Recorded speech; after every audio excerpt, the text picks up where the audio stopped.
The Justice Department today charged 2 Chinese nationals with cyber espionage and violations of an agreement between the United States and Communist China.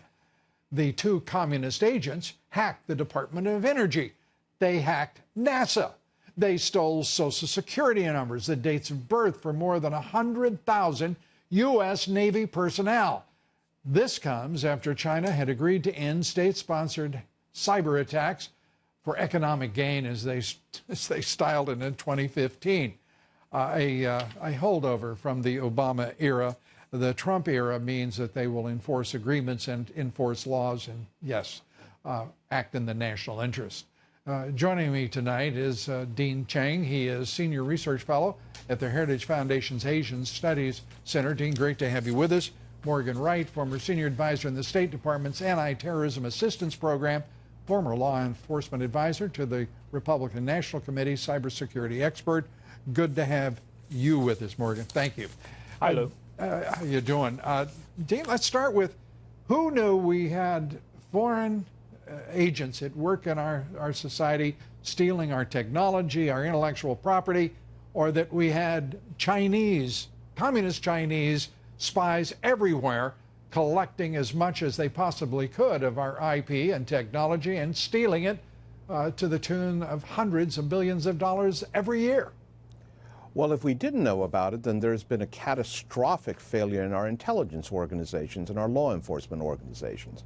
The reality is, of course, that this has been common knowledge among cybersecurity specialists, law enforcement, et cetera. The problem has been trying to... I've been reporting on it for 20 years, Dean. 20 years. 3,500 front companies from Communist China operating for the specific purpose of stealing those hundreds of billions, and neither a Republican nor Democratic presidential administrations did a damn thing about it.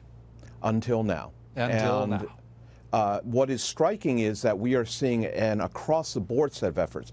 We have these 2 people. We had recently an arrest in Belgium, extradited to the United States, a member of the Chinese Ministry of State Security at the provincial level who was stealing secrets from Boeing. We are finally doing something to say to the Chinese, when we have an agreement that you're not going to engage in economic cyber espionage. We have an independent, sovereign nation. And Morgan, it says right there, by golly, if we really want to pay attention to it, that we should be able to defend this nation against cyber attacks, against cyber espionage, hacking. And meanwhile, you know, because Dean is right, of course, the Obama administration felt we had to have a little agreement about the fact, please, China, don't steal from us. This would offend our sensibilities. Hell, we should... I can't understand why we wouldn't go to war over this kind of monstrous theft.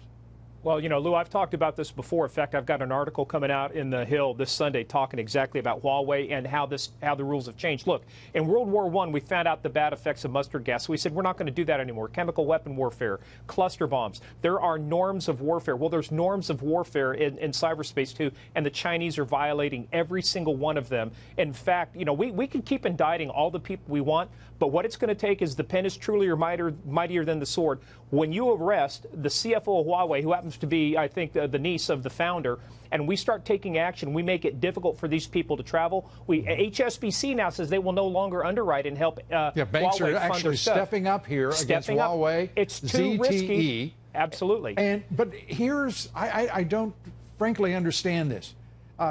Absent casualties, and that is killed and wounded, this is no different than Pearl Harbor.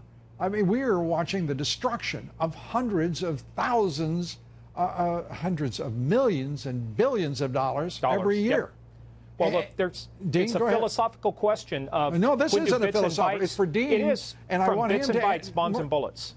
No, it's more than philosophy, because while you are talking about money, we're also talking about jobs. We're talking about companies. How many companies have gone out of business because they have found that their intellectual property was being sold by Chinese before they themselves could bring it to market? How many patents are now being filed by the Chinese before their rightful, actual creators can file for patent protection? We're out of time. We're way over time in point of fact. Morgan, let me ask you this very simply.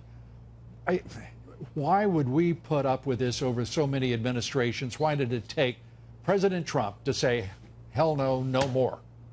You know, it's been the economic issues. It's been China's power of their owning our debt. We've been kowtowing for them too long because we were worried about what might happen, what if. I think we're past the what if. Now we know what's going to happen. You arrest a few people. You start making it difficult to do business. You put the crimp on China's expansion plans in their pocketbook, and you start getting their attention finally. Yeah, well, we'll find out if we get their attention, right. Because this is, without question, war. It may be a Cold War. It may ultimately be confrontation, but it's a war, and nobody should mistake that. Dean, thanks so much for being with us. Morgan, thank you. Appreciate it. Thank you for having us.